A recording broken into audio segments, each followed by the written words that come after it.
მუსლინის უკარგესი ხარისხის თეთრეული უნდა გაჩვენოთ ამ ვიდეოში, რომელიც გვექნება სუპერ ფასად.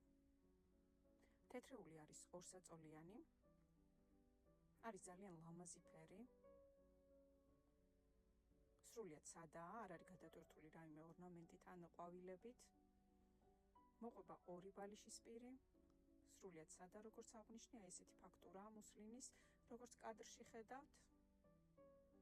ბალიშის პირის ზომა არის 50-60-ზე. ზეწარი არის კრემისფერი, როგორც ხედავთ. არის ტილოს ფაქტურა. ზომას რაც შეეხება 2.40-2.60-ზე. საბნის პირი არის 2 მეტრი 2.20-ზე. ორივე მხარეს არის მუსლინი. ძალიან რბილი ქსოვილია, ზაფხულისთვის იდეალურია ეს თეთრეული, ჰაერს ატარებს. ნატურალური 100%-იანი ბამბაა. და არის სრული ორსაწოლიანი. როგორც ვიდეოს დასაწყისში აღნიშნე, ეს კომპლექტი იქნება ფასდაკლებით, ფასის მისაღებად და შეკვეთის გასაფორმებლად მომწერეთ პირად შეტყობინებაში.